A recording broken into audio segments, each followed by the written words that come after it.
Imagine being the big bad demon king, only to get your heart turned into a shish kebab by a hero who looks like he just finished a gym session.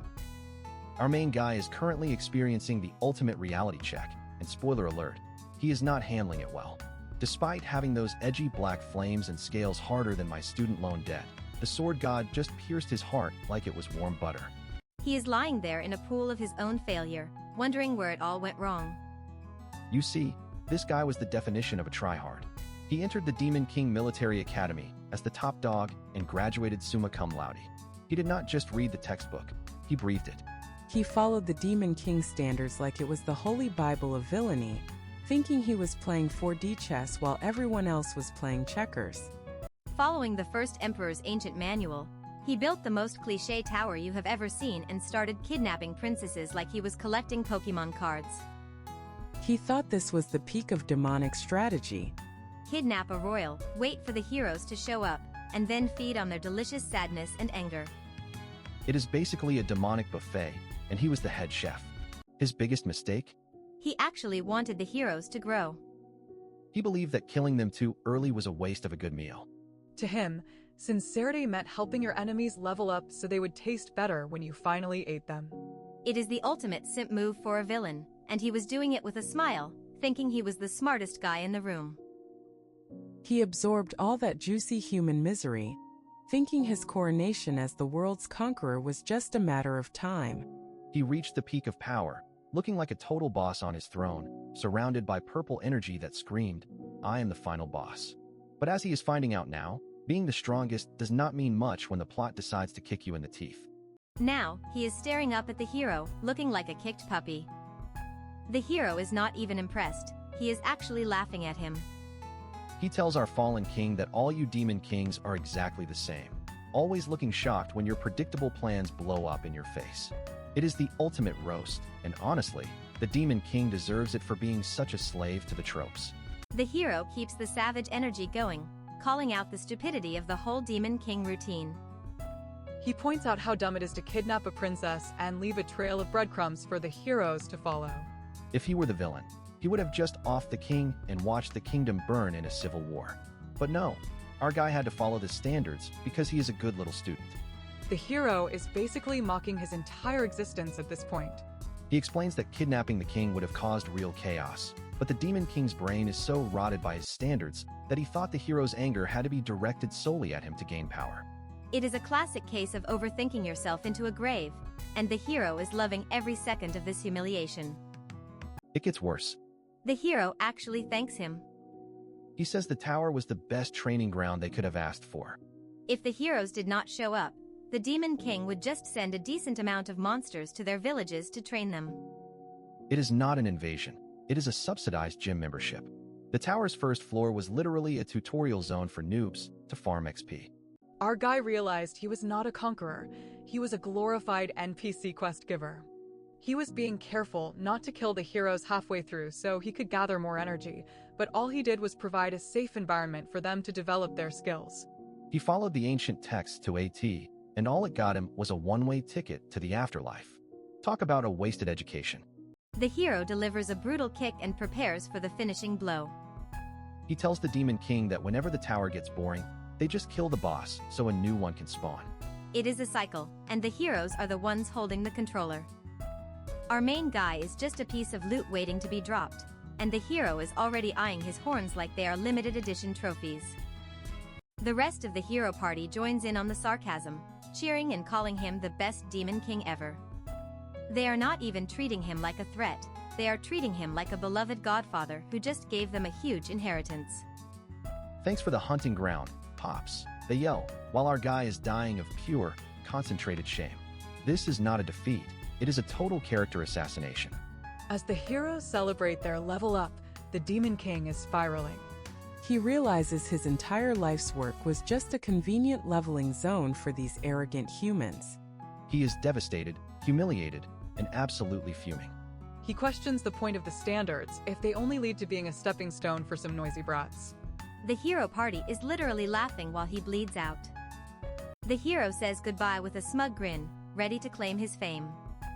Our guy is screaming internally, refusing to die in such a pathetic way. He realizes the standard was a complete lie, a trap designed to make demon kings predictable and weak. He vows that if he gets one more chance, he is throwing the manual in the trash and becoming a real nightmare. With a final burst of rage, he claims his title one last time. "I am a demon king," he screams, but it is too late. The darkness takes him, and his life ends in a flash of regret. He was the top student, the perfect villain, and he died as a trophy. But the universe clearly loves a good revenge story, because the screen fades to black and then Things get weird. He wakes up to the sound of someone shouting his name, Burj Diaz. He is not in hell, and he is not a shish kebab. He opens his eyes and sees a familiar ceiling. His heart is beating, his head is attached, and he is definitely not dead. He is back in the academy, and the moon is shining through the window just like it did 15 years ago. He is standing in the middle of the graduation ceremony, looking like he just saw a ghost. Everyone is staring at him because he is acting like a total weirdo. He checks his body, his clothes, and the environment. It is real. He has regressed to the very day his path to ruin began. he sees the director and the other students, and the realization hits him like a truck. The director is calling him to the stage. As the summa cum laude, he is supposed to be the star of the show. He spots the red badge on his chest, the symbol of a graduating demon king. He is back 15 years in the past, right at the moment he was supposed to pledge his life to the very rules that got him killed. It is the ultimate second chance, and he is not about to waste it. The director looks at him with expectation, wondering why his brilliant mind has suddenly frozen up. Little does he know, Burge is currently replaying his own death in high definition. He looks at the red badge and at a standards document, and all he sees is the trash that turned him into a hero's trinket. The irony is so thick you could cut it with a sword. He walks up to the stage, the representative of his year, ready to recite the pledge. The document is right there, Demon King Standard. Rule number 1, build a tower. Rule number 2, kidnap princesses. It is all there, the exact blueprint for his future failure. The audience is waiting for him to speak the words that will seal his fate once again. He stares at the text he once memorized to AT. He remembers how hard he worked to follow these rules, thinking they were the key to greatness. Now he sees them for what they truly are, a script for a punching bag. He is standing before the entire academy, and the weight of his past life is screaming at him to do something different. The director is getting impatient, urging him to read the great standard. Burge looks at the smiling faces of the faculty, the people who raised him to be a victim. He grits his teeth, his eyes burning with a new kind of fire. He is not that good student anymore. He is a man who has seen the end of the road, and he is taking a hard left turn. In a moment that shocks the entire demonic realm, Burge opens his mouth and drops the ultimate "I refuse." He tells the director and the crowd that he cannot pledge himself to something so unbelievably stupid. He calls the standards foolish and fucked up right to their faces. The silence in the hall is deafening, and the faces of his classmates are absolutely priceless. He does not stop there. He screams it for the back row. The Demon King's standard is trash. He rips the document in half, effectively flushing his summa cum laude reputation down the toilet. He went from the top student to the absolute bottom in 5 seconds, and he could not be happier. This is the birth of a real Demon King, one who does not follow the script. Watch out, heroes, because the tutorial is officially over. Imagine being so talented that the higher-ups literally give you a choice between a public apology and a one-way ticket to a literal graveyard.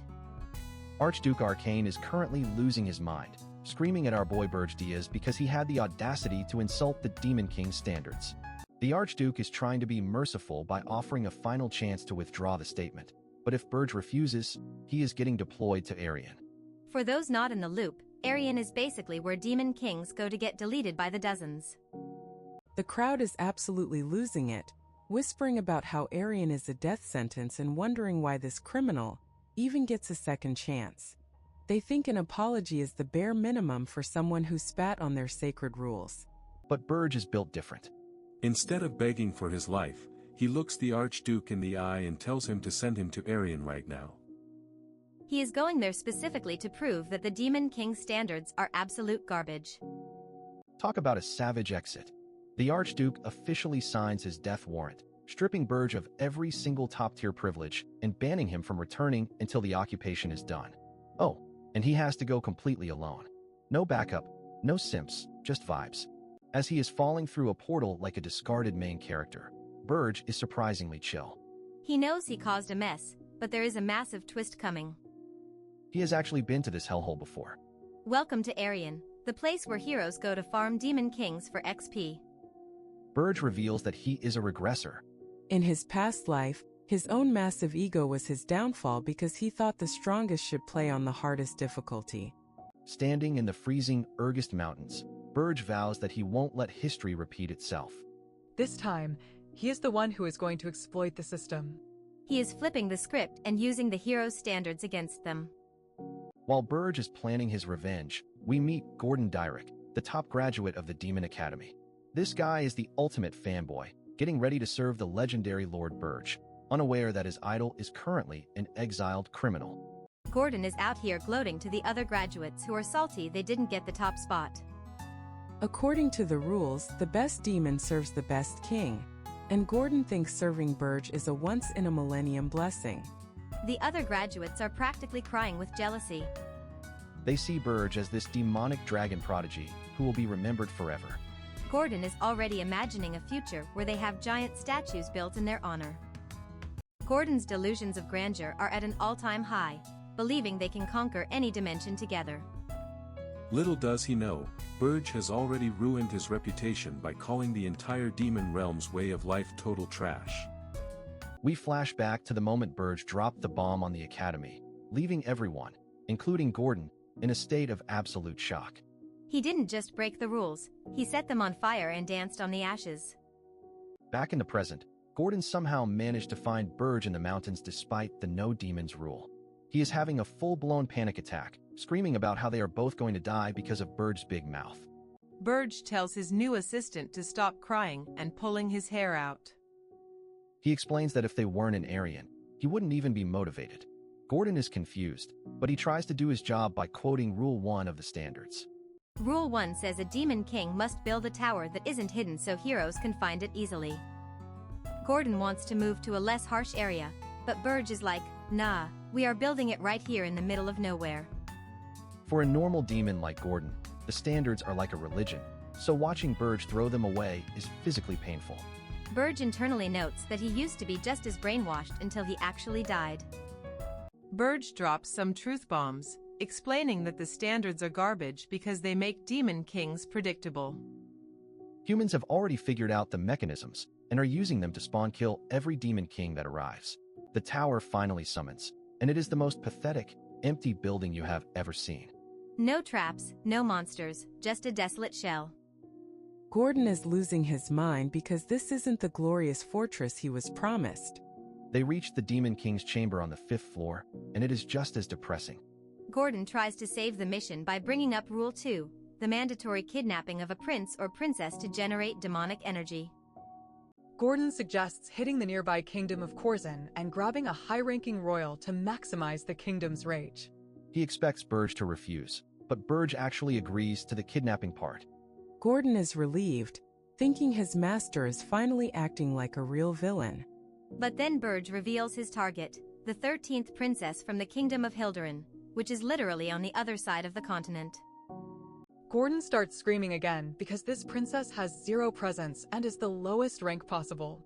It is the total opposite of the standards. Burge just smirks, ready to start his trash revolution by breaking every rule in the book. We see the target, the 13th princess, looking all innocent and cute in her room. She has no idea a demonic dragon regressor is about to ruin her peaceful life just despite a bunch of old rules. The tower identifies Burge as part of the Black Flame demonic dragon tribe, finalizing the summoning. The stage is set for a war where the heroes' standards are about to get flipped on their heads. Burge explains that the only reason humans are winning is because they turned the Demon King's own rules into a strategy guide. By being standard, the demons are literally just handing the heroes the win. Gordon is still struggling to process the idea that everything he learned in school is a lie. He follows Burge into the empty tower, feeling like his entire worldview is crumbling faster than the demons who died here before them. Every floor they pass is just a void. No perks, no privileges, just cold stone. It is a tower fit for a king who has nothing to lose and everything to prove. Gordon tries to convince himself that this is all just graduation stress and that Burge will come to his senses. He clings to the kidnapping plan as their last hope for a normal demon conquest. The map shows the kingdom of Corzin is right there, practically begging to be raided. But Burge is staring at the southernmost tip of the world, picking the most useless royal to kidnap. Gordon is practically begging him to reconsider, but Burge is already locked in. He tells Gordon to stay behind and guard the empty tower while he goes on a cross-continental road trip for a girl nobody cares about. Gordon's face says it all. He is stuck with a crazy master in a frozen wasteland. But Burge isn't crazy. He is just the only one who knows that playing by the rules is the fastest way to get a sword through the chest. As Burge flies off toward the kingdom of Hilderin, we get a glimpse of his wings. He looks every bit the terrifying demon king the world expects, but his brain is working on a level these people can't even imagine. He arrives at the princess's balcony, looming like a nightmare in the moonlight. He tells her he is there to take her, and the poor girl looks like she is about to faint from the sheer non-standard energy. Gordon's final scream echoes in the background as he realizes his master is officially a lost cause. The rebellion against the Demon King standards has officially begun, and it is going to be a glorious, rule-breaking mess. Imagine being a demon king and your kidnapping victim is more bored than scared. Our boy Burge really thought he was doing something, but this princess is giving him zero energy. He literally has to ask if she knows who he is, and her reaction is just a blank stare. Most girls would be screaming for their lives, but she just hits him with the ultimate, "Are you sure you can handle me?" line. Burge is out here trying to be a menace, and she is treating this like a Tinder date gone wrong. Talk about a strange flex. When he doubles down on the whole "I am a demon king" thing, she just accepts her fate like she is checking into a hotel. Apparently, being born a princess means you just expect to be kidnapped on a Tuesday. Her lack of resistance is the biggest red flag I have ever seen. Burge is getting major bad vibes, but he is too deep in his villain arc to turn back now. He decides to take her anyway, even though his gut is screaming that something is wrong. Spoiler alert, his gut is 100% right, and he is about to find out why. Back at the Regressed Mountains, Burge is acting like a softie and tells his boy Gordon to put the princess on the 4th floor instead of the dungeon. He thinks he is being lenient because she was a good captive, but he is actually just inviting a disaster into his house. The princess checks out her new room and it is basically a stone box. No pillows, no blankets, and definitely no maids. Most royals would be throwing a tantrum, but she is just sitting there like, yeah, this works for me. She actually has the audacity to smile and think this cold cell is better than her life back at the kingdom. Seriously, how toxic was her home life if a literal prison cell feels like an upgrade? This girl is definitely hiding something huge. While she is getting cozy, Gordon drops an invite from the Tower of Beasts for a welcome party. Burge knows this is just a pathetic attempt at hazing the new guy. Demon kings are too proud to actually be friends, so this is definitely going to be a toxic workplace meeting. Burge decides to show up just to see what these weak-minded losers want. He heads over to the Tower of Beasts, which looks exactly as overgrown and messy as you would expect for a guy who has been ruling for 20 years. Enter Draxon, the Demon King of Beasts. This guy is a literal giant wolf and he is already talking trash before Burge even sits down. He calls our MC unimpressive and acts like he is the big boss of the neighborhood just because he has been there for 2 decades. Draxon reveals that Archduke Arcane personally told him to keep an eye on Burge. He starts talking about the Archduke like he is some god, but Burge just calls the guy a noisy old vampire geezer. The audacity on this man is truly top tier. Draxon loses his mind because Burge disrespected the boss, so he tries to pull the ultimate power move. He drops a piece of meat on the floor and tells Burge to lick it if he wants a pardon. This dog is really trying to treat a fellow demon king like a pet. Burge is not about that life. He stands his ground and lets out an aura so terrifying it makes the big bad wolf realize he just barked at the wrong tree. He reminds Draxon that according to the rules, demon kings cannot kill each other. But then he hits him with the "Do you think I would really follow that rule?" line, and honestly, the Auraflex is insane. He completely shatters the floor and leaves Draxon shaking in his fur. That is how you handle a bully, ladies and gentlemen. Draxon folds faster than a lawn chair. He immediately changes his tune and says he was just checking to see if Burge properly kidnapped a princess like a real demon king should. The backpedaling is honestly embarrassing to watch. Burge plays along and tells a massive lie, saying he already grabbed a princess and she suits his taste perfectly. Draxon is impressed by the majesty of it all, but Burge is already thinking about how annoying these other demon kings are going to be. Back at home, Burge tells Gordon to check on the girl. He is still trying to figure out how to use her, not realizing that she is currently the one using his tower as a playground. He is so focused on his pride that he is missing the literal forest for the trees. Our MC is having a moment of deep reflection, swearing he would rather die than bow his head to trash ever again. He is determined to rebuild his foundation from scratch using his own rules. It is a great speech, but the system is about to ruin his whole mood. He checks his demonic energy points from the kidnapping. Since he targeted a low-rank princess, he expects maybe a few hundred points. Instead, the screen pops up with over 13,000. He is sweating bullets because that math is not mathing at all. Suddenly, a video message from Draxon arrives. The wolf is actually being nice now, congratulating him on such a difficult feat. He thinks Burge was just pretending to be a rebel as a cover for his genius plan. Burge is just standing there like, what plan? Gordon comes running and screaming that there is a problem on the 4th floor. Burge rushes over and finds that his cold, stone tower has been turned into a literal jungle. There are butterflies, flowers, and waterfalls everywhere. This is not a prison anymore. It is a vacation resort. He is staring at an entire ecosystem that shouldn't exist. This kind of naturalization is crazy high-level magic that requires mastering all 4 elements. Burge finally realizes that he didn't just kidnap a princess, he kidnapped a living nuke. He finds her playing with slimes and spirits like it is no big deal. He connects the dots and realizes there is only one spiritist on the entire continent capable of this. He confronts her and straight up tells her she is not the 13th princess he was looking for. She just giggles and confirms that he totally mistook her for some girl named Elena. She drops her real name, Ernan Hildurin, the first princess of the Hildurin kingdom. Burge looks like his entire life just flashed before his eyes, and honestly, same. Meanwhile, back at the kingdom, the king is absolutely losing it. He is in full-blown angry dad mode because someone touched his favorite daughter. He orders every hero and every soldier to mobilize immediately. The man is ready to burn the world down. You thought this princess was just a helpless damsel? Think again. She pulls out a royal heirloom ring that's basically a mana stealth cheat code, revealing she's been masking a mountain of magical power this whole time just to look harmless.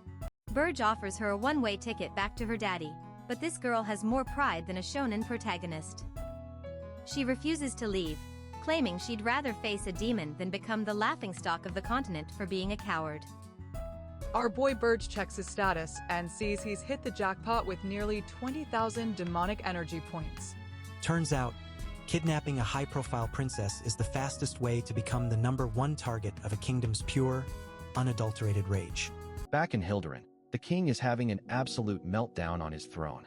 He's screaming at his useless subordinates to find his daughter and bring him the head of whatever demon was dumb enough to touch his precious heir. The court nerds are confused because the last demon king who tried this ended up in a casket. They finally track the teleportation residue to the frozen north, realizing a new boss has set up base in the deadly Regressed mountains. While the king is popping veins, Burge is chilling in his tower. Gordon is currently losing his mind over an impending invasion, but Burge is just smirking at the map, like he's playing a high-stakes game of Risk. Burge drops a geography lesson, explaining that Hildurin is in the deep south while they are at the edge of the world. No army is getting military access through all those middle kingdoms just to save one girl. Since the army is grounded, the king's only move is to hire the hero guild. But these so-called heroes are basically just mercenaries with better PR. As soon as they hear the destination is a monster-filled wasteland, they start making excuses to stay home. Gordon is basically simping for Burge's big brain right now. Our Demon King predicted their greed perfectly, knowing these heroes care way more about their gold pouches and their lives than some justice rescue mission. Burge hits the tower shop and starts buying upgrades like skeleton guards and dimensional weakening. He's beefing up the security, but he knows a few bony boys won't be enough when the real high-level raiders eventually show up. Now here's the crazy part. Burge decides to sell his demonic energy for human cash. Gordon looks like he's seeing a ghost because trading raw power for paper money is unheard of, but Burge knows that in the human world, gold is the ultimate weapon. Disguised as a random mercenary, Burge rolls up to the fortress city of Hulton. He doesn't even break a sweat at the gate, just bribes the guards with a cut of his future earnings and walks in like he owns the place. He heads straight to the Scarlet Hawk Guild where the local mercenaries are busy being loud and wrong. They're convinced the kidnapping is fake news, laughing about how no demon king would be stupid enough to build a tower in the freezing north. These geniuses think the Hero Guild is just running a scam to milk the king for more money. They're having a grand old time mocking the logistics of the kidnapping, completely unaware that the actual culprit is standing right behind them. Burge finally interrupts their little comedy show with a look that says your life ends in 5 seconds. When they try to act tough, he just smiles and tells them they're going to be his tour guides whether they like it or not. The mercenaries decide to choose violence, and Burge happily obliges. He starts a one-man wrecking crew, sending bodies flying and turning the guild hall into a demolition zone faster than they can scream for mercy. After beating the absolute brakes off everyone, Burge grabs the leader and demands to be taken to the slave market. He's done playing around and needs someone who actually knows the layout of this corrupt city. He walks through the market with total disgust, ignoring the human slaves entirely. He's looking for the rare stuff, specifically an elf known for having too much integrity for their own good. His plan is pure evil: buy an elf, turn them into a spy, and use them to sow absolute chaos among the heroes. He's going to exploit the humans' greed and the demons' ambition to make sure nobody ever reaches his tower alive. But just as Burge is setting his trap, a new challenger appears in the Hilderin court. Hillen Cargill, a hero who actually drinks the Justice Kool-Aid, accepts the mission and vows to bring back the Demon King's head. Looks like we've got a real fight on our hands. Imagine buying a legendary elven slave like you're picking up a carton of milk at a convenience store. Our boy Burge is back at it, casually browsing the market while the seller looks like he's about to have a literal heart attack from the stress. The merchant is terrified that this elf is going to go full John Wick and trash the place, but Burge just throws money at the problem like a total baller. He tells the guy to keep the change and stop yapping because he's got a kingdom to run and people to terrify. Once they're finally alone, Burge decides to drop the nice guy act and lets a tiny bit of his dark energy leak out. The elf immediately realizes he's in the presence of a demon and starts questioning every life choice that led him to this cage. Burge offers the ultimate deal, a chance at revenge against the humans who treated him like garbage. All it costs is 50 years of absolute loyalty. Honestly, in this economy, 50 years of being an intern for a demon king is a total steal. Granada is playing hard to get, acting all noble and mentioning the world tree like he's got moral high ground. He's skeptical because demons and elves usually get along about as well as a match in a gasoline tank. To prove he's serious, Burge swears a binding vow on the Demon King's standards. He's basically signing a magical contract that says, "I won't touch your precious tree." Now it's the elf's turn to put his money where his pointy ears are.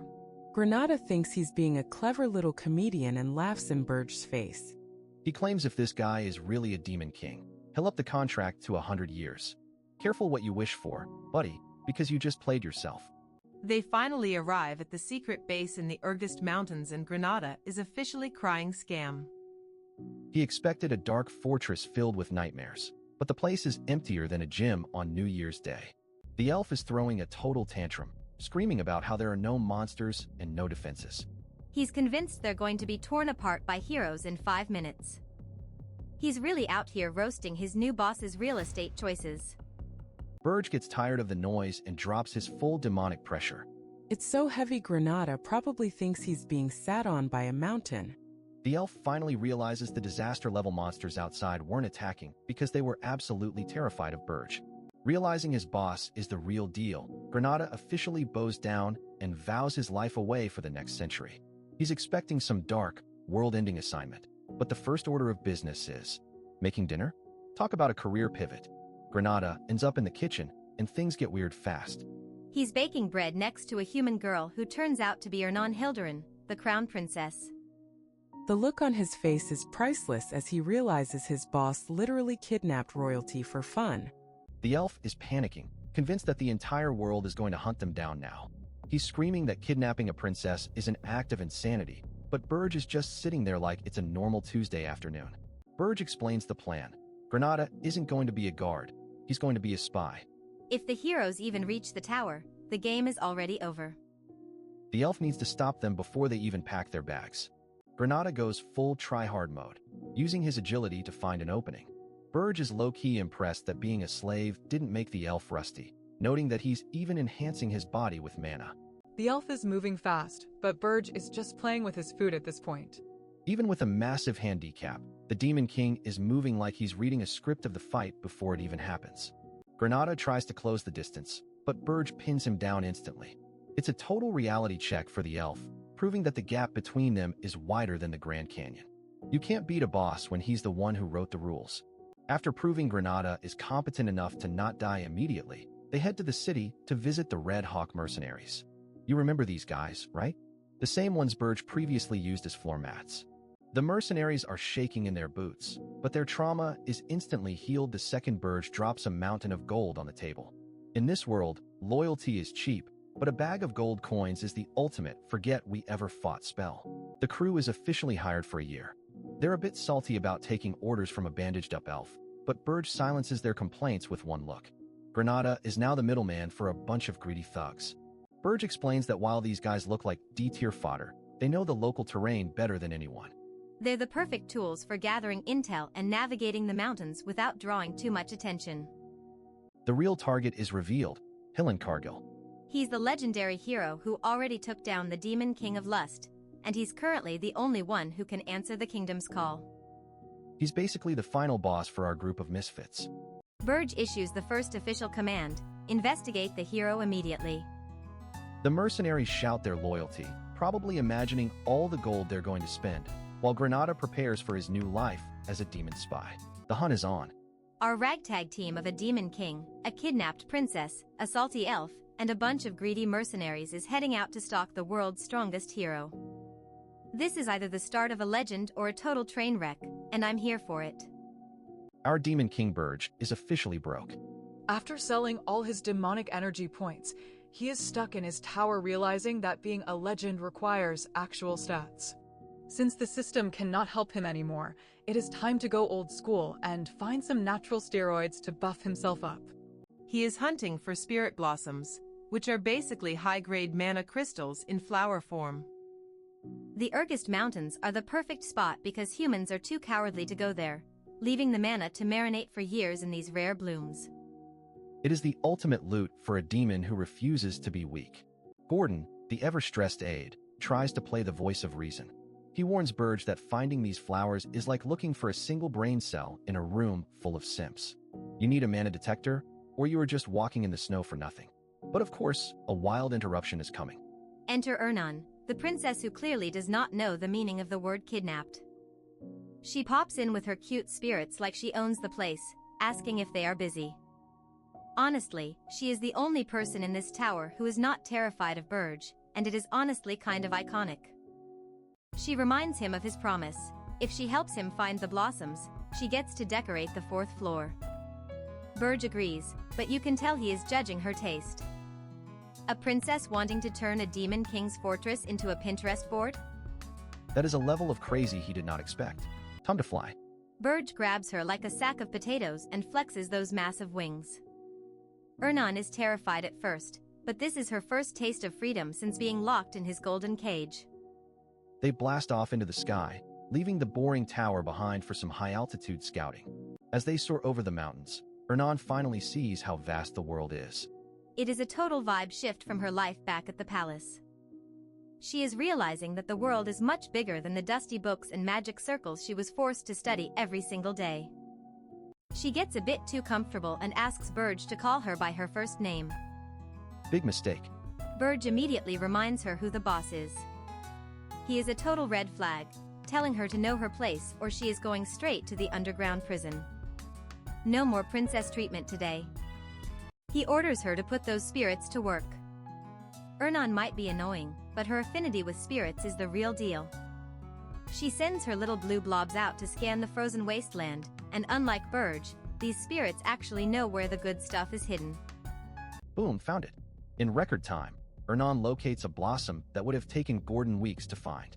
It is a stunning white flower glowing with pure mana, but there is a catch. Rare loot always comes with annoying gatekeepers, and this mountain is crawling with them. A pack of pearl orcs shows up looking for a fight. These guys are descendants of demons who quit the demon realm, and they have zero respect for royalty. Burge tries to pull the Eye and the Demon King card, but these beasts basically tell him to get lost or get eaten.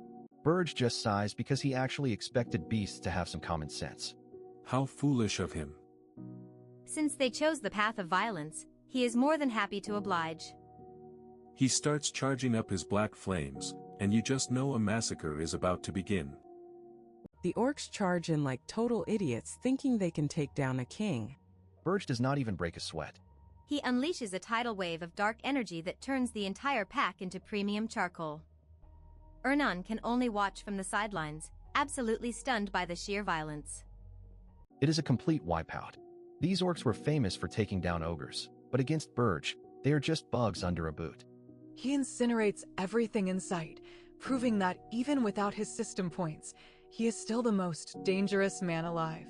Talk about a power trip. They finally bagged the prize, a hyacinth spirit blossom. It is overflowing with water and ice mana. Burge notices Ernan looking at it with puppy dog eyes and promises her one if they find more. He knows humans work better when you dangle a carrot in front of them. Sadly, they do not find any more blossoms, and Ernan ends up passing out from exhaustion. Burge looks at her and realizes she might actually be more useful than he thought. He carries her back to the tower like a tired toddler, but the peace is not going to last long. Back at base, Gordon drops some bad news. The hero Hilan Cargill and 32 other heroes have officially left the capital. They are taking the classic shonen route, stopping at villages and doing side quests to level up before they reach the final boss. Gordon presents a list of generic villain plans to stop them, but Burge tosses them all in the trash. He knows that half-baked interruptions just make heroes stronger. He is not interested in being their training dummy. He wants to play a much dirtier game. Burge's new plan: send his own people to join the heroes' party as mercenaries. he wants to build trust and sabotage them from the inside. While they are busy making friends, he is going to kidnap a dwarf to turn his tower into a literal death trap. Gordon is losing his mind. A human, a high elf, and now a dwarf in the Demon King's tower? They are going to be a laughingstock. But Burge does not care about reputation. He needs dwarven technology to create a surprise that will violate every standard the heroes expect. Imagine being a hero, opening the door to the first floor expecting weak slimes, and getting blasted in the face by dozens of magic cannons. That is Burge's vision. He is completely throwing the rulebook out the window to ensure these heroes never make it past the lobby. The scene shifts to the underground city of Wolfner, where the legendary blacksmith Lozier Friedrich is hard at work. He is the best in the business, and he has no idea that a rogue demon king has already put a target on his back. Get ready, because the next abduction is officially scheduled.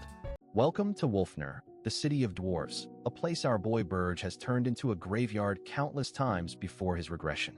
But today, he is not here to stack bodies. He is visiting for the first time as a customer, which is probably the biggest plot twist these short kings will ever see. He heads straight for the Midnight Inn because nothing says secret mission like a shady tavern. He drops some gold and asks for the city's top blacksmith, proving that even in a subterranean kingdom, money is the only language that matters to these greedy smiths. Burge follows the directions perfectly, navigating the mechanical labyrinth until he reaches the lowest floor and the deepest room. The air is thick with heat and the sound of hammering, marking the lair of the city's legendary master of metal. Inside the workshop, we meet Lozier Friedrich, a guy whose metallurgy skills are so cracked that the mana literally looks like it is dancing around his forge. He is a total genius with a hammer, and Burge is already eyeing him like a shiny new toy he wants to steal. While our MC is busy planning a quiet abduction, Lozier proves he is more than just a craftsman. He senses a tiny trace of demonic energy in the air, and immediately realizes that a dangerous intruder has just breached his personal sanctuary. Lozier drops the hammer and confronts Burge, calling him out for being a demon king despite his human disguise. He starts yapping about being a hero who contains the power of heroes, promising that our MC will not be leaving the city in one piece. The blacksmith tries to look intimidating with all that fire and light, but Burge is not impressed. He realizes that despite all the big talk and the fancy title, this legendary hero is actually incredibly weak when it comes to a real fight. One quick exchange later, and Lozier is finding out the hard way that you do not pick fights with the final boss. Burge reveals his true identity as the Demon King, and suddenly the blacksmith's hero complex starts to crumble into pure terror. Outside, the guards finally realize their star blacksmith has vanished and trigger a city-wide lockdown. While the dwarves are running around like headless chickens, Burge is chilling in the shadows with Lozier as his new personal hostage. Burge keeps a firm grip on the dwarf, threatening to end him instantly if he even thinks about making a sound. The legendary hero is now a shivering mess, realizing that his bad luck just peaked in the worst way possible. Lozier is convinced Burge is here to kidnap the dwarven princess and tries to act like he has got some dignity left. He admits he has been living a quiet life because he is terrified of demon kings, which is a pretty pathetic confession for a guy with hero in his name. Burge decides to switch to psychological warfare, threatening to let Lozier go but spreading a rumor that he sold out the princess to save his own skin. He knows the city will believe it because everyone already knows Lozier is a physical coward. Faced with the choice of social ruin or eternal torture, Lozier folds like a wet paper towel. He agrees to guide Burge out but demands a vow on the Demon King's standards, thinking that actually means something to a guy like RMC. While they are plotting their escape, we meet Princess Louise Werft, and let's just say she is not your typical damsel. She is a total tank who is absolutely fuming that her favorite blacksmith was supposedly snatched right under her nose. The princess flies into a rage, threatening to rip her subordinates' heads off if they do not find the kidnapper immediately. Meanwhile, the man of the hour is currently crawling through a cramped, disgusting tunnel while Burge watches his backside. Lozier is complaining about the indignity of a demon king staring at his buttocks, but they manage to successfully exit the city while the chaos is still peaking. Once they hit the open air, the dwarf thinks he is finally free to go. Realizing he is still a prisoner, Lozier starts desperately selling himself like a used car salesman. He offers his unmatched metallurgy skills and even volunteers to be a spy, promising to build whatever Burge wants just to stay alive. Internally, however, the dwarf is already plotting to lead a pursuit team back to Burge's throat the moment he gets a chance. Burge plays along, offering mercy if Lozier swears absolute allegiance, prompting the dwarf to shout hooray for the Demon King. The scene cuts to the 4th floor of Burge's tower, where Lozier wakes up in a cold sweat. He is confused because he thought he was getting a ticket home, but instead, he is standing in the middle of a demon fortress. Burge explains that his mercy only meant he would not kill him, and he carried the dwarf back because he knew a betrayal was coming. Lozier realizes he has been completely outplayed and starts having a full-blown mental breakdown. The broken dwarf starts laughing hysterically as the reality of his permanent capture sinks in. Burge asks if he is happy to be a subordinate, and Lozier forces a smile through his despair, claiming he is very happy while his soul leaves his body. Satisfied with his new acquisition, Burge issues his first command to the legendary blacksmith. He orders Lozier to install a massive array of cannons on the tower's 1st floor, preparing a deadly surprise for the next batch of heroes who think they can save the day. Lozier's legendary skills are now being used to turn Burge's tower into a literal death trap. Our Demon King is not playing games anymore. He is turning a national treasure into his personal weapons manufacturer to ensure no hero ever makes it past the front door. The city of Wolfner might be looking for their hero, but he is busy building artillery for the enemy. Burge's plan is coming together perfectly, and the look of pure psychological defeat on Lozier's face is basically the cherry on top for this mission. Burge watches over the work with a smug grin, knowing that a hero's best weapon is now his own secret advantage.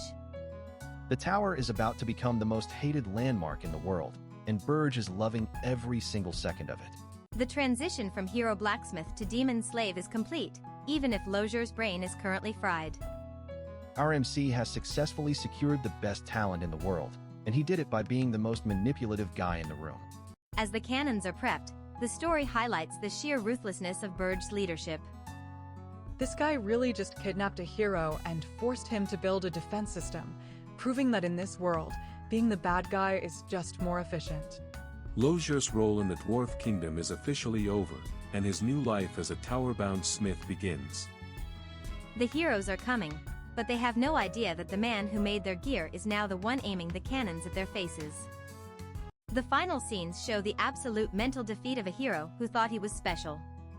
Burge does not care about your vows or your titles. He only cares about results, and those results are looking very explosive for the next chapter. With the cannons being installed and Lozier completely broken, the tower is finally becoming an impenetrable fortress. If the heroes think they can just walk in and save the day, they are in for a very loud and very deadly surprise. Welcome to the Regressed Heroes Journey Preparation Station, where the local heroes are busy wetting their pants over the new Demon King. Rumor has it this guy is packing black flames, so everyone is panic buying fire-resistant gear like it is a Black Friday sale. Little do these simps know, the lack of demonic beasts is not because the Demon King is scared, it is because he is playing the long game. Our boy Burge is watching them from the shadows, laughing as they waste their time and money while their growth completely stalls. This is a battle against time, and Burge is winning without lifting a finger. He knows exactly how human nature works, and by starving these heroes of battles, he is basically turning them into useless level 1 mobs before the final boss fight even starts. Lozier tries to act smart and mentions his invention, Manhwa's Phantom, which can hide energy traces. He claims it is back at his old workshop in Wolfner, clearly trying to bait Burge into letting him go so he can make a run for it. Nice try, dwarf. To make things even more humiliating, Burge forces Lozier to wear a face-blurring mask. If that mask comes off, it is considered an escape attempt, and we already know what happens to Lozier's neck. Burge is really out here living his best tyrant life. The duo spends a whole month touring different kingdoms, but this is not a vacation. They are raiding supplies and mana materials like a pair of high-stakes looters, stuffing everything into Burge's subspace pocket before heading back to the dwarven city of Wolfner. While they are sneaking around, we meet Princess Louise Werft, and let's just say she has zero chill. She is currently having a nuclear meltdown because her favorite blacksmith is still missing, and she is taking it out on her guards like a true psycho. Louise is giving her men a 2-week ultimatum to find Lozier or start preparing their own funerals. She refuses to believe he ran away from her loving care, convinced that some mysterious kidnapper is the only reason he is not at his anvil. Fast forward to the most awkward reunion ever. Burge and Lozier pop out of a secret tunnel right in front of the princess. Lozier thought his mask would save him, but Louise knows only he uses that tunnel. The disguise is cooked, and so is Lozier's luck. Louise immediately claims Lozier as her slave for life and starts charging up a punishment for his escape. She is so obsessed with her weapon that she does not even notice the high-tier threat standing right next to her. Big mistake, princess. Burge steps in like a total boss, introducing himself as the master of the pitiful blacksmith she was extorting. Louise is offended that anyone would dare challenge her ownership, and the tension in the room just went from 0 to someone is getting slapped. Burge checks her stats and realizes she is a beast. In his past life, she was a legendary warrior, way stronger than she is now. He could kill her, but it would waste too much energy and blow his cover way too early in the game. Since he is on a schedule, Burge tells Lozier he has exactly 60 seconds to dismantle the Manhwa's Phantom machine or he is dead. Lozier starts working at lightning speed, terrified of the princess in front of him and the Demon King behind him. Louise charges in, screaming about breaking Lozier's legs so he can never run again.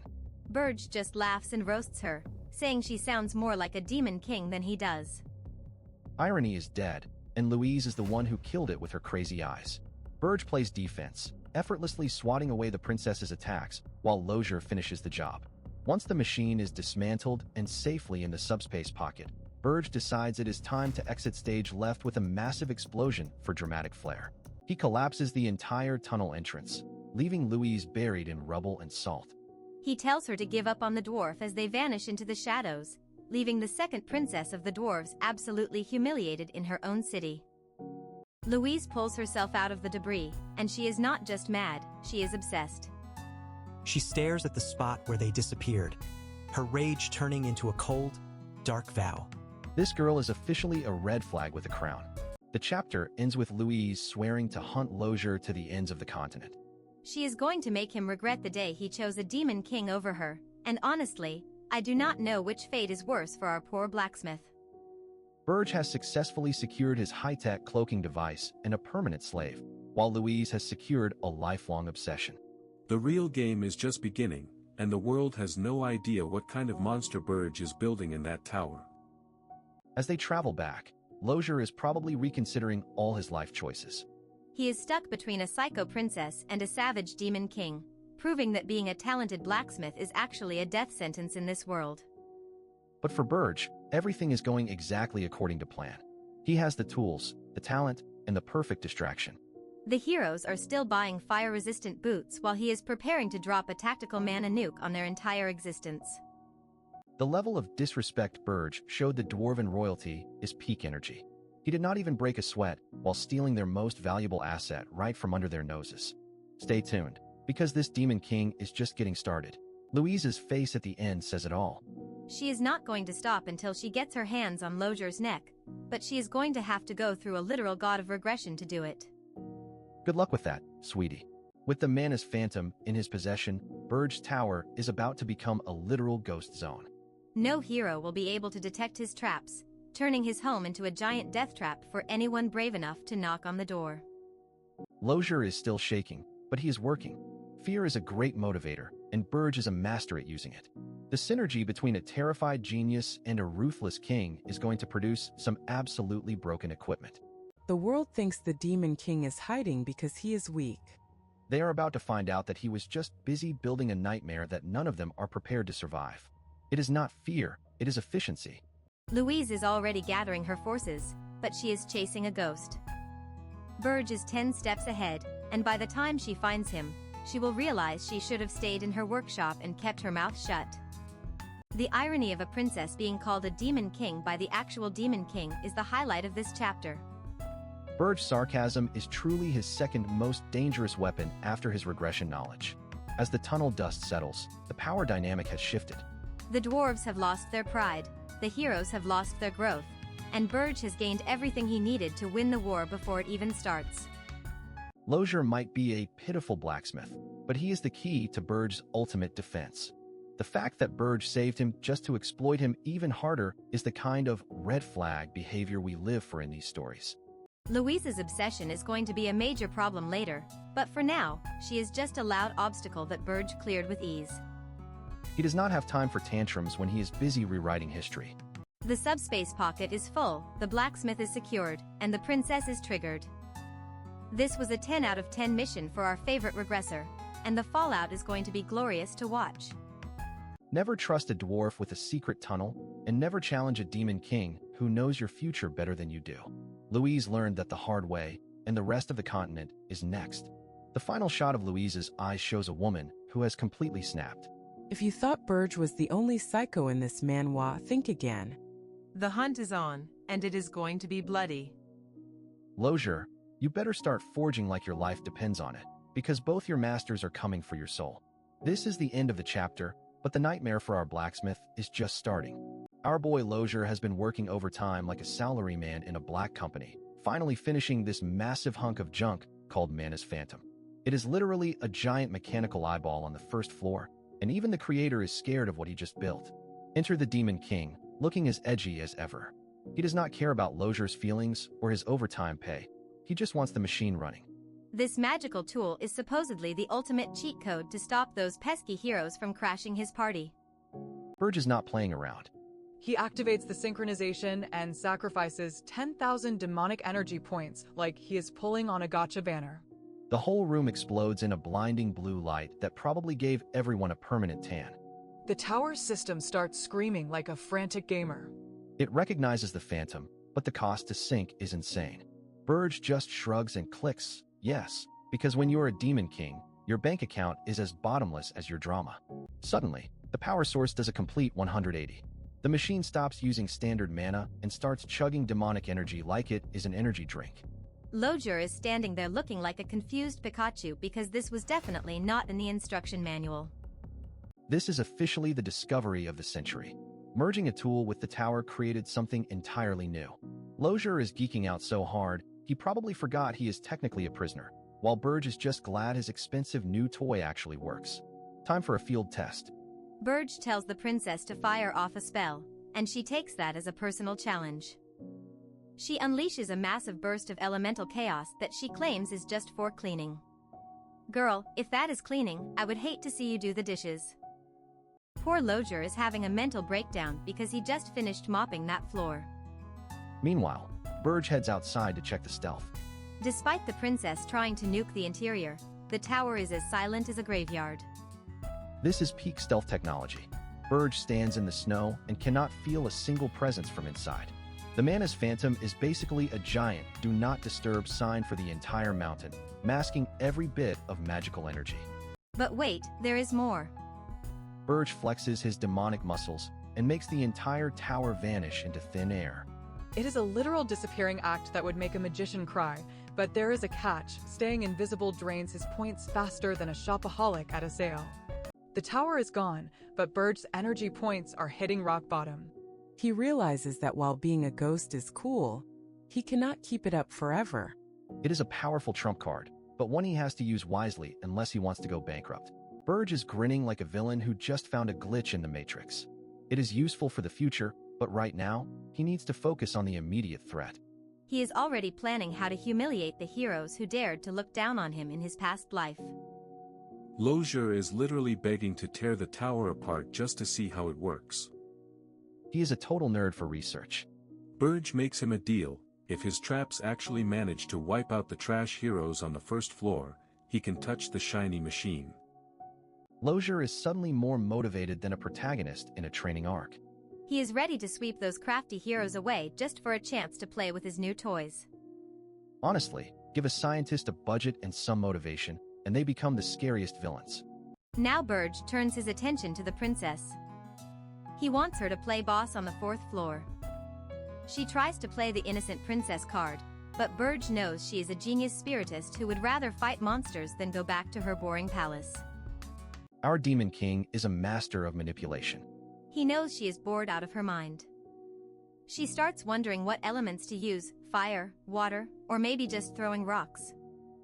Burge tells her to just focus on flustering the heroes and making them look like idiots. The princess agrees, but she has one condition: she wants to be introduced as his subordinate, not a royal. She is fully embracing the dark side.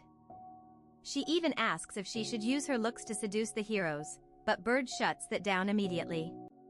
No simping allowed in this tower. She is way too excited about being a villain, striking poses and acting like a total diva. Burge is just sitting on his throne thinking about the math. 200 heroes are coming, and his current defenses are still a bit thin for a total wipeout. The plan is simple: mass mana cannons on the 1st floor and the princess's bait on the 4th. But Burge knows he needs more personal power. He is still too weak to solo half the hero army, so it is time for some manual level grinding. He heads out to find spirit blossoms, specifically ones contaminated by demonic energy. These things are like super buff items for demons. But the fields are empty, and he is starting to get annoyed that his gardening trip is a bust. He is wandering the snow with the princess and her useless spirits, searching for the loot. They have tried 3 different spots with 0 luck. It turns out someone else has been clearing the map before them. Just as he is about to lose his cool, a wild pearl orc appears. These guys are massive, blue, and look like they eat rocks for breakfast. But instead of attacking, the leader, Crew 2, does the unthinkable and drops to his knees. Burge is sick of these orcs, but Crew 2 is different. He is the chieftain of the Blue Frost tribe, and he is here to beg for a job. He wants his tribe to become Burge's kin to atone for their ancestors being traitors. Talk about a heavy family legacy. The entire tribe is bowing in the snow, practically begging to be minions. Burge sees right through them, though.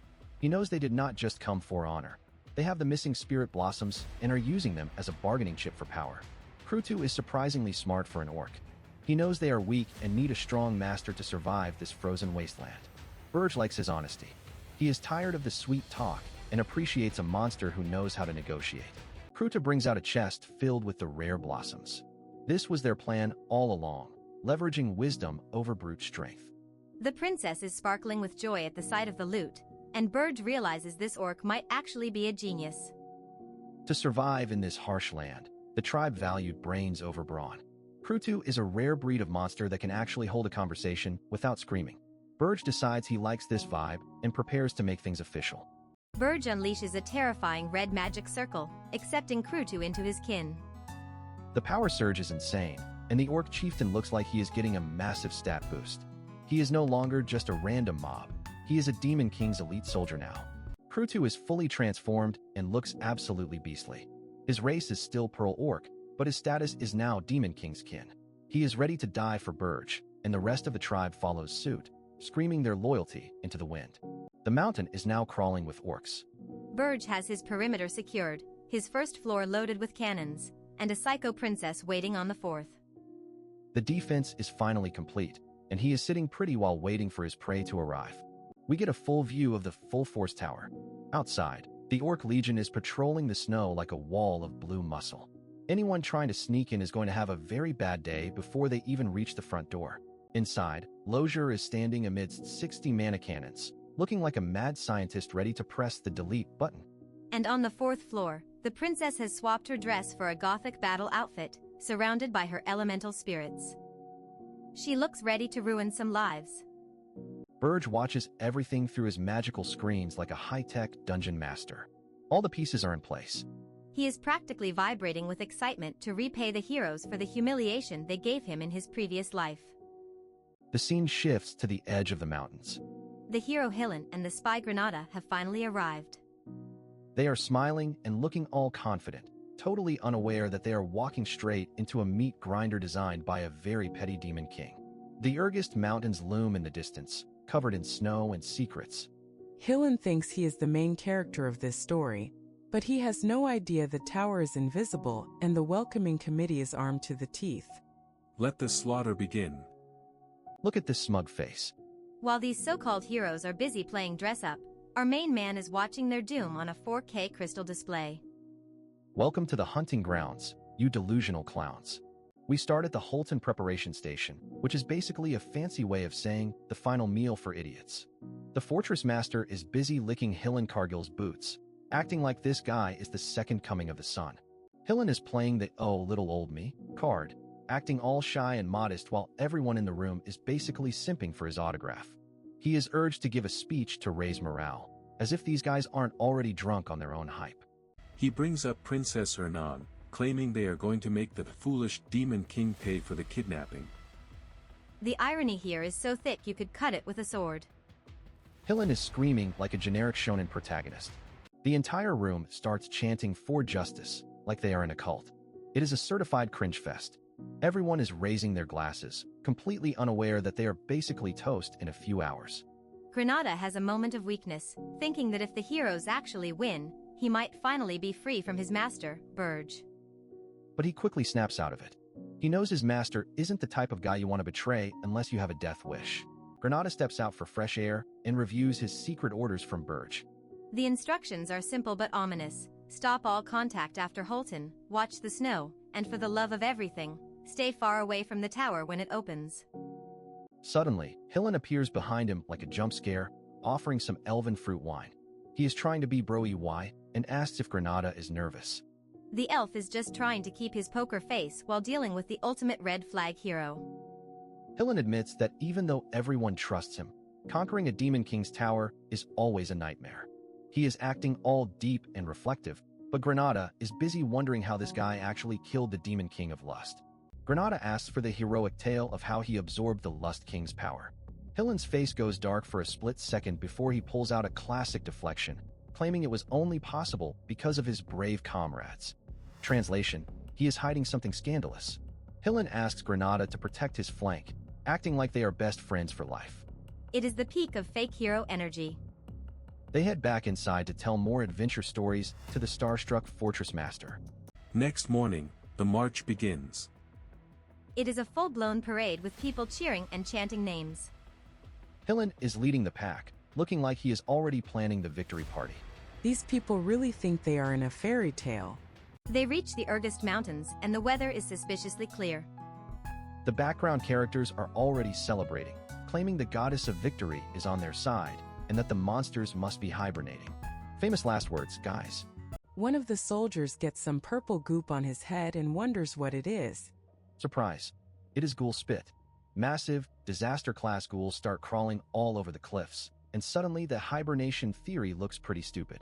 The heroes go from "we are the best" to "we are going to die" in about 5 seconds.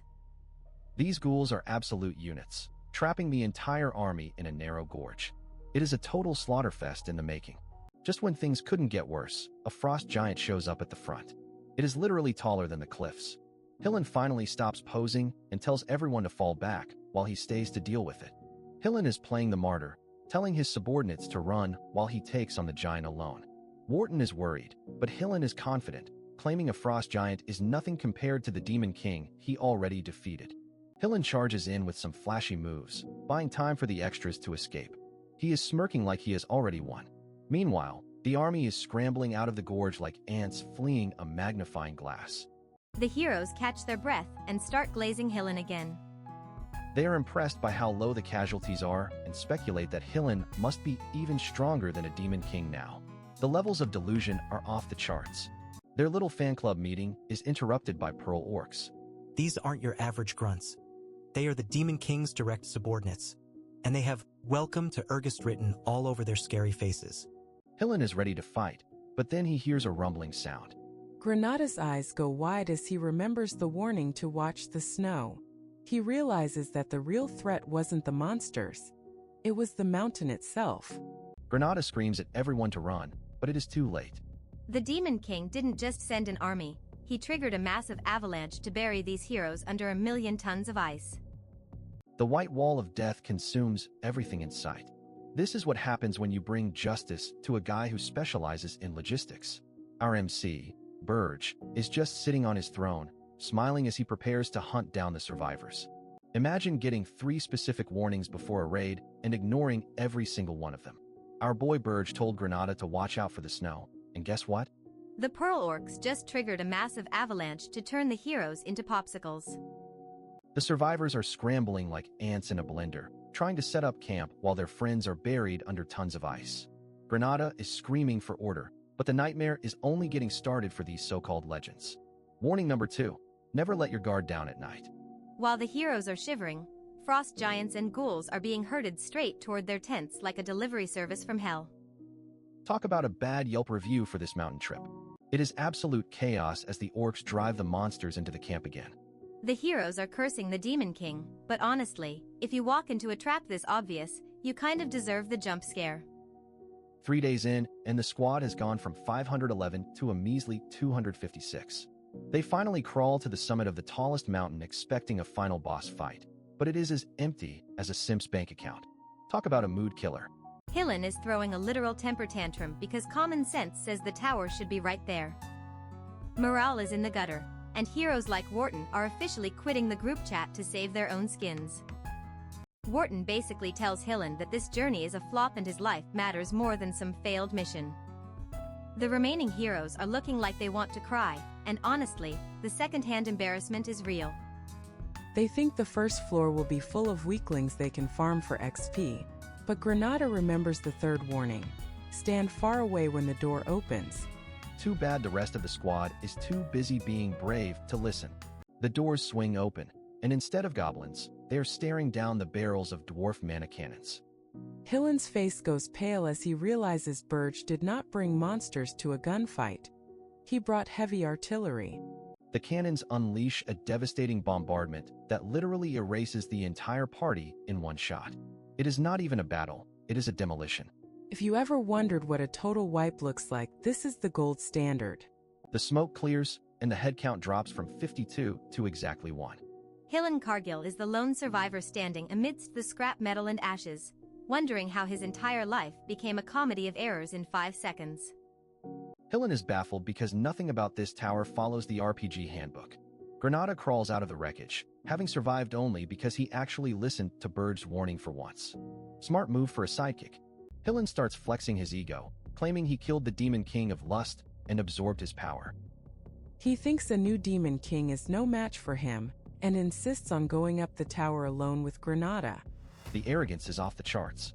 They ascend to the 2nd and 3rd floors, but it is ghost town status. Hillen is on edge, expecting a trap, but the emptiness is actually making him more paranoid than a boss fight would. Burge is playing mind games now. They reach the 4th floor and find a lush forest. Hillen is losing his mind because this is supposed to be a dungeon, not a botanical garden. He is literally asking if they are even in the right building anymore. Out of the trees steps a figure calling herself the Dark Spiritist, one of the 4 heavenly kings. It is actually Princess Ernan in a cringy villain costume, trying her best to act edgy while Hillen stares in pure confusion. She is doing poses and making dramatic speeches, but Hillen recognizes her immediately as the princess he was supposed to save. This is peak awkwardness, and Granada is just trying to disappear into the background. Hillen lists all the trauma he has been through: the snow, the cannons, the empty floors, and now a crazy princess attacking him. He finally snaps and decides that if the tower will not play by the rules, he will just destroy it. The princess starts using high-rank spirit magic that she should not even be able to use if she were being controlled. Hillen realizes the logic of this world has officially left the chat and prepares for a mental breakdown. Hillen is tallying up all the nonsense he has faced like a bitter accountant. From the hidden tower to the mana cannons, he is done playing nice. He is ready to go full psycho hero on everyone in the room. Burge finally reveals himself to confront the hero. Hillen calls him a coward for sneaking around, but Burge is just calm and collected, looking at Hillen like he is a bug that needs to be squashed under a boot. Hillen suddenly grabs Granada and activates a hidden artifact called the Elf Eater. He is literally draining the life out of his own ally to get a mana boost. Talk about a massive red flag. This guy is a total fraud. Hillen admits the artifact will kill the elf, but he claims it is for the greater good. Granada realizes the hero is just a hypocritical swindler who uses people as batteries. Hillen's true colors are uglier than a goblin's backside. Burge notices the ring is the source of Hillen's stolen power. Hillen just laughs, boasting that not even the Demon King of Lust could take that ring off. He is feeling untouchable right before the ultimate humble pie is served. Hillen is cackling like a Disney villain, thinking he has won because of his forbidden artifact. He is stepping on Granada's head and acting like a total psycho. It is honestly satisfying knowing what is about to happen to him. Granada's dying words are calling Hillen a hypocrite, which is the most accurate thing said all day. Hillen is so high on his own supply that he does not even notice the shadow moving behind him. Classic rookie mistake. Out of nowhere, Gordon appears from stealth and slices Hillen's hand clean off in one smooth motion. The unremovable ring goes flying along with Hillen's ego. The scream he lets out is music to my ears. Hillen is in shock, clutching his bloody stump and wondering how a demon could get close enough to hurt him. Gordon just looks bored, calling the hero rude and noisy. That is what happens when you rely on stolen jewelry, buddy. The mighty hero is now just a pathetic guy bleeding on the floor. Burge walks up and grabs him, telling him it is finally time to take a beating. No more artifacts, no more sacrifices, just a one-way trip to the hospital. Hillen tries to dodge, but the pressure from Burge's power is like being crushed by a mountain. He is seeing visions of a massive purple dragon, realizing he severely underestimated the Demon King he was trying to raid. The screen turns purple as Burge prepares to finish this clown once and for all. Hillen's face is frozen in pure terror, and honestly, we love to see it. The hero's journey just hit a dead end, literally. Burge leans in with that savage grin, calling Hillen by his full name just to make it personal. It is time for the beatdown of the century to begin. Don't blink, because this hero is about to be turned into a stain. The final explosion of mana fills the tower as Hillen's stolen power fades away. Burge has completely dismantled the hero's party and his dignity in one go. Stay tuned, because the Demon King is just getting warmed up. Imagine being a world-class hero and getting your lunch money taken by a rookie Demon King. Our boy Burge is standing over the literal garbage pile that used to be Hillen Cargill, looking like he just finished a light jog while the hero is busy tasting the dirt. Burge is not feeling merciful today and orders his crew to bind this fallen star and toss him into the dungeon along with any other human survivors who were unlucky enough to witness this beatdown. He is treating these legendary warriors like yesterday's laundry, and honestly, the disrespect is top tier. Now it is time to reward the loyal help, so Burge tosses a spirit blossom to Lozier like he is giving a treat to a good dog. Lozier is absolutely losing his mind because this item is basically a cheat code for life, and he cannot believe the Demon King is actually sharing the loot. Lozier is so hyped he looks like he is about to ascend, especially when Burge gives him the green light to dismantle the entire tower for research. Meanwhile, Princess Ernan is watching from the shadows, wondering how this man is looking so fresh after turning a top-tier hero into a floor mat. The princess thinks he is just putting on a tough guy act to keep up appearances, but Burge is actually having a deep internal crisis. He knows that Hillen is one of the 10 stars, the absolute strongest freaks on the continent, even if he is technically the bottom of that barrel. Once he is finally alone, Burge collapses like a sack of potatoes because he barely used any demonic energy points to buff his body in this life. He is basically playing on hardcore mode with a level 1 character, and the exhaustion is finally catching up to his scamming soul. He admits that if Hillen had been at 100%, Burge would be the one currently being served on a platter. Our protagonist is not a powerhouse yet. He is just a tactical genius who used psychological warfare to make the hero panic and leave a massive opening for a finishing blow.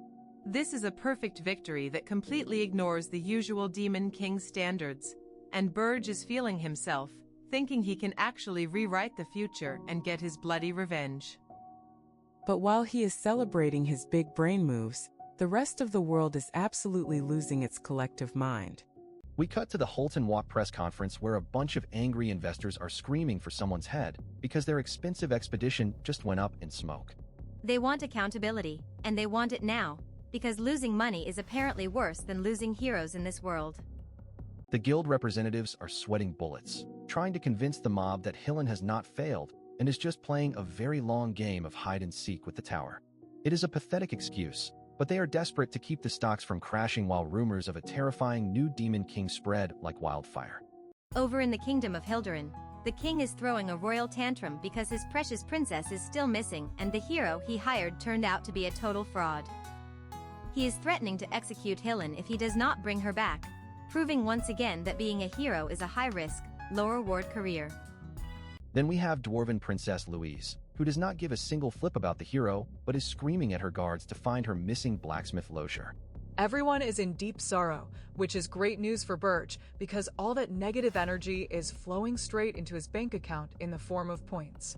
At the Hero Guild headquarters, a survivor named Wharton is being interrogated like a criminal, swearing on his life that the horror story he reported is the absolute truth. The guild leaders decide to give Hillen 10 more days to respawn before they take the nuclear option. They declare that if there is no news in 10 days, they will mobilize all 4,728 heroes on the continent for a total wipeout. It is basically a World War level response, just to deal with one guy who is currently chilling in his basement. Down in the dungeons, Hillen finally wakes up and realizes his body has been magically patched up, which is his first clue that things are about to get weird. Burge walks in looking like a boss and offers the hero a simple choice: become my loyal servant or find out what the afterlife looks like. Hillen thinks this is a joke until Burge breaks down the brutal economics of the hero's journey, explaining that Hillen is basically a walking debt trap. Since he failed the mission, all those expensive investments for food, gear, and security are now his personal problem, and he is officially bankrupt. Burge explains that humans will eventually figure out his new tactics, so he needs a high-ranking hero on the inside to sabotage their plans and keep the tower safe. To make sure Hillen does not get any funny ideas, Burge pulls out a creepy magical tool called Armani's Orb that is designed to live inside your brain. This orb is basically a biological remote control bomb that will detonate and paint the walls with Hillen's brains if he ever feels even a tiny bit of hostility. Burge tells him that if he rejects the orb, he is as good as dead anyway because there are plenty of other heroes he can kidnap and brainwash. Hillen tries to act tough, claiming his high-level mental defenses make him immune to mind control, but Granada is tired of the yapping. The elf literally shoves the orb into the hero's mouth, forcing him to swallow it while he is still mid-sentence, which is the most aggressive way to sign a contract. The orb settles in, and Hillen's status officially updates to Demon King's vassal, meaning Burge just scored a legendary tier pawn for his collection. But the celebration is cut short when Gordon points out that Hillen's debt is a staggering 100,000 gold, which is basically a national budget.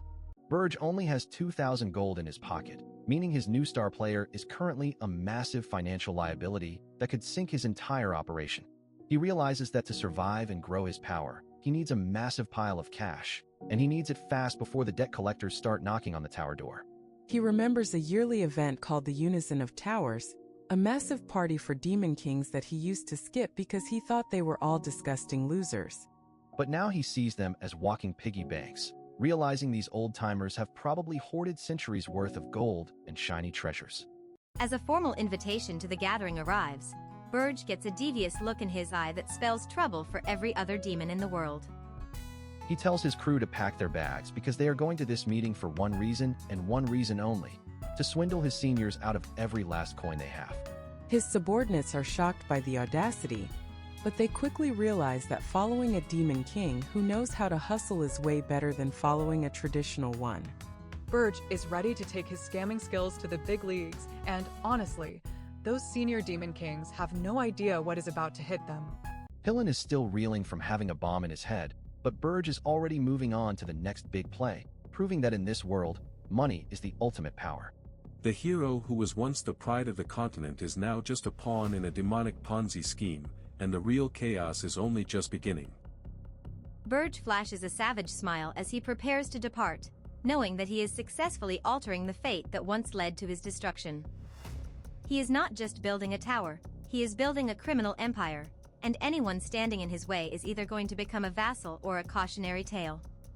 The episode ends with our protagonist heading toward a meeting of the most dangerous beings in existence, not with fear, but with the confidence of a man about to pull off the greatest heist in history. Stay tuned, because the Demon King is about to show everyone that being a villain is all about the grind and the gold. Hillen might be a hero, but he is about to learn that working for the dark side has much better benefits, even if the HR department is a bit explosive. Burge is playing the long game, and with a 10-star hero in his pocket, the continent is basically his for the taking. The status screens don't lie, and as the Demon King's influence grows, the heroes outside are in for a very rude awakening in 10 days. For now, Burge is focused on the money, because you can't conquer the world on an empty stomach and a mountain of debt. The Unison of Towers is the next stop, and Burge is ready to turn the demonic hierarchy upside down with his unconventional methods. Get ready for some high-stakes gambling and legendary tier manipulation as our boy takes on his own kind to secure his future. Those senior Demon Kings have been comfortable for too long, and Burge is the wake-up call they never wanted. He is going to walk into that meeting and walk out with enough gold to buy a kingdom, or at least pay off his new vassal's massive credit card bill. The story is moving fast, the stakes are rising, and Burge is proving that he is the most dangerous player in the game. Don't miss out on the next update, because the scam of the century is about to go down at the Demon King's round table. With a final, confident smirk, Burge sets out to claim his place at the top, leaving a trail of broken heroes and empty pockets behind him. The era of the new Demon King has officially begun, and it is going to be a wild, expensive ride for everyone involved. Welcome to the Tower of Lies, where the air is thick with ego, and the 13th floor is currently hosting a meeting for the most dramatic Demon Kings you have ever seen. Our boy Burge struts in like he is walking a runway, completely unbothered by the fact that he is the last one to arrive at this demonic circus. Even though he is technically on time, the other kings are already huddled up like a bunch of gossiping aunties. Burge just gives them that smug, demonic dragon grin, basically asking if they had a lot of secrets to whisper about while he was busy having actual main character energy. Let us check out the competition. We have Draxon the werewolf, who looks like he needs a flea bath, Reyna the frost demon, who is the literal definition of a cold shoulder, and Ygr the titan, a one-eyed giant who starts barking the moment Burge breathes. These guys are the peak of demonic society, and yet they act like they are in a middle school cafeteria. Enter Jason Cockmund, the Demon King of Lies and the host of this little pity party. He is all smiles and sparkles, but don't let the glasses fool you. He is immediately throwing shade at Burge for daring to interfere with their precious alliance. Burge just stands there looking expensive, completely unfazed by the trash talk. Ygr the Titan decides to be the designated hater and starts screaming about Burge being a newcomer who knows nothing about their standards. He is literally foaming at the mouth because Burge dared to have an opinion. It is honestly embarrassing how triggered these ancient beings get over a little bit of criticism. Jason decides to jump in with some killing intent, calling Burge a fool and claiming to be the only elite in the room. He is basically begging for a fight, promising to grant Burge a death wish. But watch this, because our demonic dragon is about to show them why he is the GOAT. With a simple clap, Burge literally deletes the killing intent of two demon kings at once. No magic, no flashy spells, just pure dominance. Jason is left standing there like a simp who just got rejected, wondering how his aura vanished instantly. This is what happens when you try to flex on the wrong person. Jason is internally screaming, trying to figure out if Burge is using some tower power or if he is just that cracked. He decides to play it cool and keep his guard up, officially starting the meeting. He is desperate to maintain control, but everyone in the room knows the power dynamic just shifted. The topic of the day is the missing hero, Hillen Cargill. Jason is demanding to know where the hero went, acting like it is Burge's fault the guy didn't show up for his scheduled beating. Burge just stays silent, letting the suspense build while the other kings look on with their glowing red eyes. While the kings are arguing, the aides in the reception room are having their own little gossip session. They are convinced the hero is just lost in the mountains, but they are more interested in why Burge's tower is so hard to find. It turns out, being a demon king comes with a lot of paperwork and even more complaining from the staff. Burge's aide, Gordon, is the real MVP of hating. He is telling the other subordinates to stay quiet about the hero because they are using him as a spy.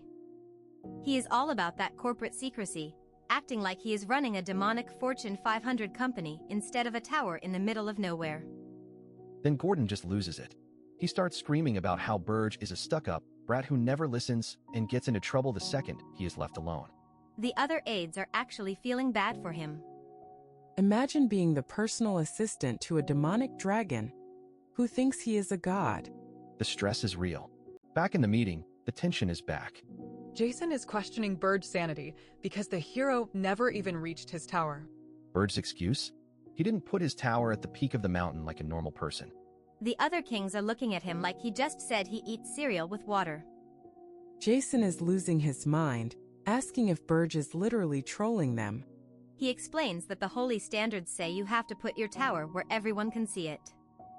Burge just hits them with the "I do what I want" energy, basically telling them that their traditions are garbage and he is protecting his domain his own way. Jason warns him that a demon king without a tower is basically a dead man walking, but Burge just leans back and tells him to mind his own business. He doesn't care about Archduke Arcane or any other old geezer. He is here for one thing and one thing only, and it isn't a history lesson. As the meeting drags on, Burge completely tunes out the noise. While the others are arguing about politics, he is internally counting his future stacks. His goal is 100,000 gold, and he is scanning the room to see which of these kings is desperate enough to sell their soul for some demonic energy points.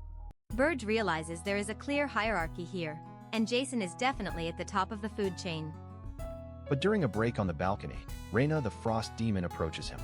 She is actually interested in talking to him one-on-one, which is a major red flag or a major opportunity. To Burge's shock, the Ice Queen actually agrees with him. She thinks the demonic standards are way too stiff and that they need to be more flexible if they want to survive in this region. She is basically sliding into his DMs, offering him a secret alliance while the other morons are still arguing inside. She hands him a personal transmitter and tells him to call her if he needs advice, as long as he stops being a public hater of the standards. Burge accepts, realizing he just gained a high-tier ally. She even admits he looks better than she expected, which is basically a demonic confession. Reyna walks away, leaving Burge to wonder if he can actually trust her. He is still wary of Jason, though, because the King of Lies is way harder to read than a werewolf with a temper. He is playing a dangerous game, but at least he has a fancy blue walkie-talkie now. Meanwhile, back at Burge's tower, things are actually wholesome for once. Princess Ernan is baking cookies for Lojer the blacksmith. Lojer is terrified because she is a princess who has never worked a day in her life, and he is pretty sure these cookies are going to taste like charcoal and regret. Lojer takes a bite, and his entire world changes. These cookies are so good they literally start moving the mana in his body. He is having a full-blown spiritual experience over some chocolate chips. He asks what her secret is, and she casually mentions she used spirit blossoms in the dough. Lojer nearly has a heart attack because those flowers are incredibly rare and expensive. She basically baked a small fortune into a snack. She says it is a gift so they can stay close, and she even wonders if Burge would like them. It is honestly adorable how she is turning this dungeon into a bakery. The princess is finally adapting to her new life, and Lojer is just happy he didn't die from food poisoning. But back at the Tower of Lies, the cozy vibes are non-existent. The meeting is over, but Jason asks Burge to stay behind for a little tea and a private chat. Jason drops the act and gets straight to the point. He tells Burge he knows exactly what he is after. He knows our demonic dragon is completely broke and in desperate need of human money. Burge is stunned, his secret debt finally coming to light. The King of Lies really did have the last laugh. Burge's eyes turn red as he realizes his confidential info has leaked. He is standing in the heart of enemy territory, exposed and vulnerable. Jason is just sitting there with that punchable grin, proving that in a tower built on lies, the truth is the most dangerous weapon of all.